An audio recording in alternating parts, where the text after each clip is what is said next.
Lehet bármilyen para eredendően egy játék, az esetek többségében azért számítasz arra, hogy meg fogsz ijedni, vagy valamitől félni fogsz. De ennél szerintem még félelmetesebb az, amikor felfedezés közben egy váratlan easter eggre bukkansz. Például amikor az Arkham City-ben megtalálod ezt a hajót itt, elkezded felfedezni, és...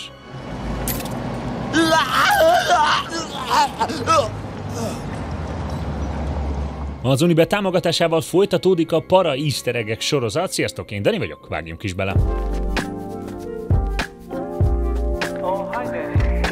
Tudom, jönni fognak ezek a kommentelők, hogy de Dani, ezek nem is voltak annyira félelmetesek. Én nem is félek ezektől, mert én tök bátor vagyok, és fenn szoktam maradni késő estig, mert már olyan nagy vagyok. És igen, vannak olyan easter eggek, amikről első ránézésre tökre nem mondanád meg, hogy para, mert ma valahogy a parát egyelővé tesszük azzal, hogy sötétben jumpscare. Igen, vannak ilyen easter eggek is, de van egy csomó olyan is, ami első ránézésre teljesen ártalmatlannak tűnik, de ha utána olvasol, utána jársz, akkor fog el valami nagyon para, hátborzongató érzés. Az egyik ilyen a World of Warships-ben, a Polar mapon, hogyha elnézel szépen a pálya szélére, a játszható játéktéren kívül feltűnhet egy vitorlás hajó. Ez a hajó látszólag kíséret és legénység nélkül halad a fagyos szigetektől távol. A hajó külseje egy utalás egy igazi kísértett hajóra, a Mary Celeste-re. A Mary Celeste 1872. novemberében hagyta el New Yorkot Genova felé, a fedélzetén alkohollal szállítmányként. Egy hónappal később találtak rá az Azori-szigetek közelében. A hajó szállítmánya érintetlen volt, teste sérülésektől mentes. A legénység mindenféle személyes holmia érintetlenül volt a hajón. Még meg volt terítve a vacsora a kapitány szobájában. Egyetlen dolog hiányzott csak. Egy mentőhajó, és persze, ami még fontosabb, a teljes legénység kapitányostól. Semmi jel nem mutatott arra, hogy miért kellett volna elhagyniuk a hajót, nem volt nyoma semmi konfliktusnak, nem látszott sérülés a hajón, mégis, bár a hajó meg lett gond nélkül, a legénységet soha nem látták újra, és mind a mai napig nem tudjuk, mi lett velük. Szóval tessék, egy easter egg lehet, hogy elsőre nem tűnik parának, ha nem teljesen ismered a sztorit mögötte, de sokszor ilyen nagyon is valós, megmagyarázatlan horror sztorik rejtőznek mögötte.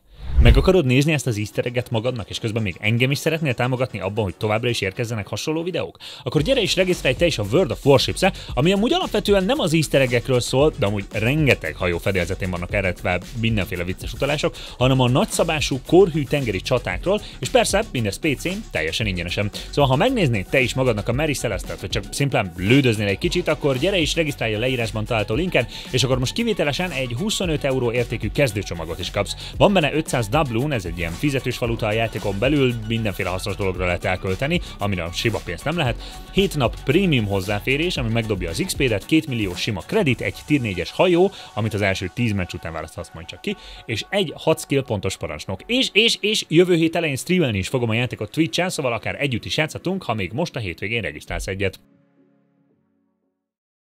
A sandbox játékok úgy érzem különösen alkalmasak az easter eggek elrejtésére. A Hitman amúgy is arról szól, hogy egy relatíve nagy és részletgazdag pálya minden apró részletét felfedezed, különleges megoldás után kutatva. A Hitman 2 Finish Line pályáján épp Miamiban találjuk magunkat, ahol egy különleges verseny egyik sofőrjével kellene végeznünk.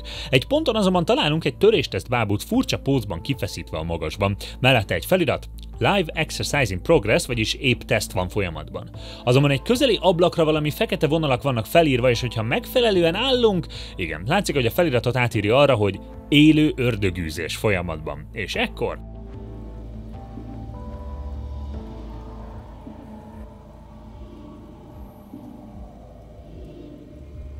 Zseniálisan para easter egg, ami mellett amúgy könnyű lenne elmenni, de még egy külön reakcióval is jutalmazza, ha észreveszed és odafigyelsz rá. A Please Don't Touch Anything egy zseniális gombnyomogatós, vagyis hát talán inkább gomb nem nyomogatós játék, ahol egy barátod otthagy az irodájában, amíg elmegy WC-re, és csak annyit kér tőled, hogy ne nyújj semmihez. Te persze, hát nem bírsz magaddal, úgyhogy...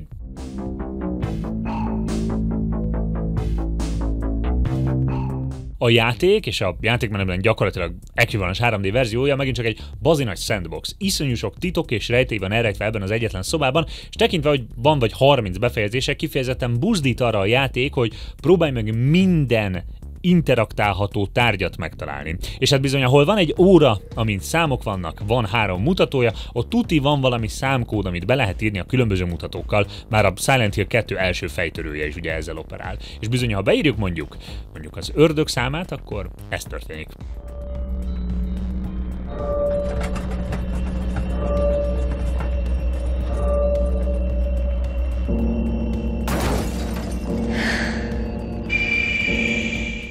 Mondjuk persze, ha démont akarsz idézni, akkor igazából magadra vess, és nyilván akkor jön.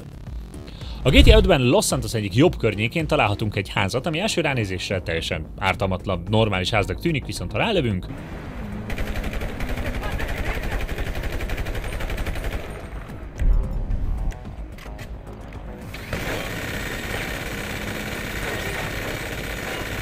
Vérzik.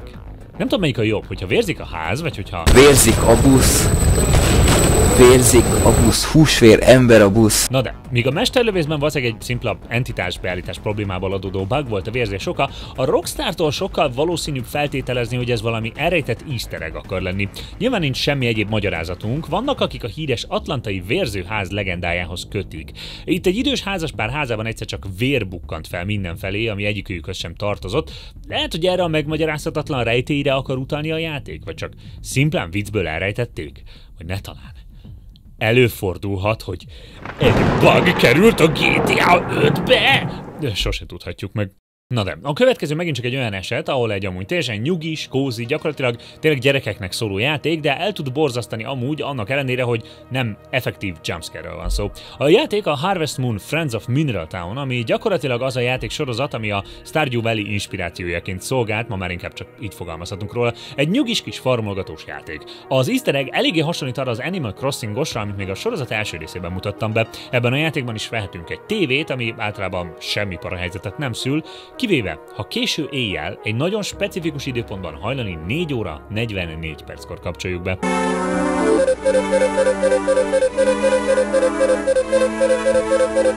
A játék kiglitchel, a tévé képernyőjén a hangyaháború marad, és feljön egy párbeszéd ablak, ahol a 4-es van kiírva mindenféle módokon. Az easter egget nehezebb lehet értelmezni nyugati fejjel, de minimális japán tudás mellett már könnyen érthető. A Japánban a 4-es és a halál szavak nagyon-nagyon közel vannak egymáshoz kiejtésben, ezért sokan tartják a 4-est balszerencsés számnak, és jellemzően a kísértetekhez, halálhoz szokás kötni. Itt is pontosan ez a helyzet. A Saints Row megint csak nem egy félelmetes vagy parajáték, sőt inkább szerintem a humor kerül előtérbe, épp ezért meglepőbb, hogy itt az egyik házról nem csak akkor derül ki para jellege, ha rálövünk, hanem szimplán, ha csak elmegyünk mellette.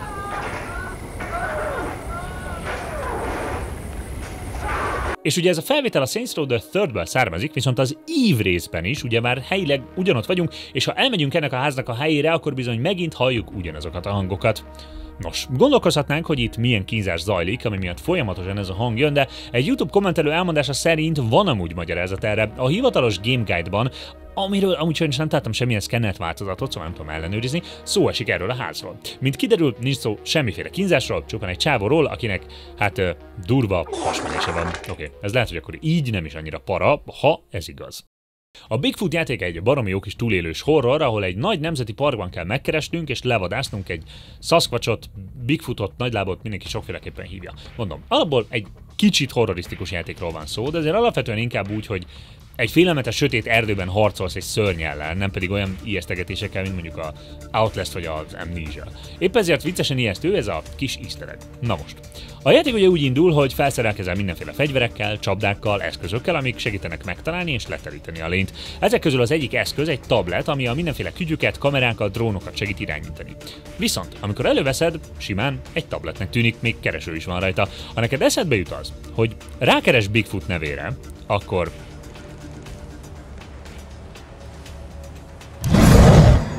beugrik az arcodba a lény, de tényleg, amikor már itt vagy az erdőben, fel vagy készülve, akkor már ne keresgess rá, hanem menj és vadázd le. A Ghost Recon széria is egy a sok közül, amit a Ubisoft szép lassan a földbe döngölt, és talán még az utolsó elfogadható része volt a Wildlands, amiben egy egész creepy easter egget is találunk. Tekintve, hogy easter eggről van szó, tényleg, nagyon könnyű elmenni mellette, de ha utána olvasunk a játék kódexeinek, akkor elég paradologra derül fény. Tehát, a játék során az egyik mocsárban szembe találkozhatunk egy kisfiúval. Ha közeledünk hozzá, a kisfiú beszalad egy közeli bokorba, és teljesen eltűnik. Az ajnő végzetben látnunk kéne, merre ment, de sehol se látjuk a nyomát. Ez önmagában furának tűnik, de igazából semmi komoly nem történik, szóval el is mehetnénk mellette, figyelmen kívül hagyva. Van viszont a játékban egy rakás gyűjtögethető intel, rövid szövegek, hanganyagok, amik mindenféleket mesélnek el a játék világáról. Az egyik ilyen intelben olvashatunk egy sztorit, hogy a közeli faluban élők ebbe a mocsárba jártak ruhákat mosni, mert nem volt már más elérhető hely. Az egyik ilyen alkalommal egy kisfiú elkóborolt az anyukájától, és a mocsár áldozata lett. Halála után azon a ponton egy kellemes vízű tó nyílt a mocsárból. Mondanám, hogy elképzelhető, de nem, inkább úgy fogalmazok, hogy elég valószínű, hogy a kisfiú, akit itt látunk, az bizony ennek a kisfiúnak a szelleme volt, és így nyilvánvaló. Miért tűnt el, miután beszaladt a bokorba? Kojima rajta van a listán, és nem a legvégére tettem? Igen. Nos, az első helyre egy olyan easter egget tartogatok, ami tényleg hátborzongató, szóval inkább először ez. Kojima nem tudja megállni, hogy magát belepakolja a játékaiba, és itt a Metal Gear Solid 2-ben pont egy elég creepy szellem easter eggként, úgyhogy nem is értem, hogy eddig amúgy miért nem került be ebbe a sorozatba. Tehát van egy pont, ahol egy nagy csapat ellenséges katona eligazítást kap egy nagy kivetítőn. Jogos gondolat, hogy lefotózod a kivetítőt, hát ha van rajta olyan információ, ami hasznos lehet az otthoniaknak. Nos, ha így döntesz, a következő jumpscare fogad. Uramisten, egy játékfejlesztő! És hogyha elküldöd a képet Otakonnak, ő is totál kiakad. Don't send me creepy stuff like this. What if I get possessed or something? Sorry, but this doesn't work. I hate to ask, but can you try again? A következő easter eggről megint csak lehet, hogy van, aki azt gondolja, hogy nem annyira para, és hogy olyan kerül az első helyre, de ha egy kicsit megállsz, és átgondolod az egészet, számomra nem volt olyan a listán, ami ennyire megérintett volna, mint ez. Lehet, hogy az apaság teszi, vagy nem tudom, de azért remélem értitek majd, mire gondolok. Tehát, Battlefield 1. Egy játék, ami végre az első világháborúval foglalkozott, ahol az emberek először tapasztalták meg, hogy egy nagyszabású fegyveres konfliktus hogy is néz ki a modern korban. A játékban a Prise de Tahur pályán találunk egy teljesen üresre kipakolt boltot a hátsó falon egy zárt ajtóval. Ha a zárt ajtó közelében valami hanghatást csinálunk, például késsel rácsapunk, a következő hangot halljuk.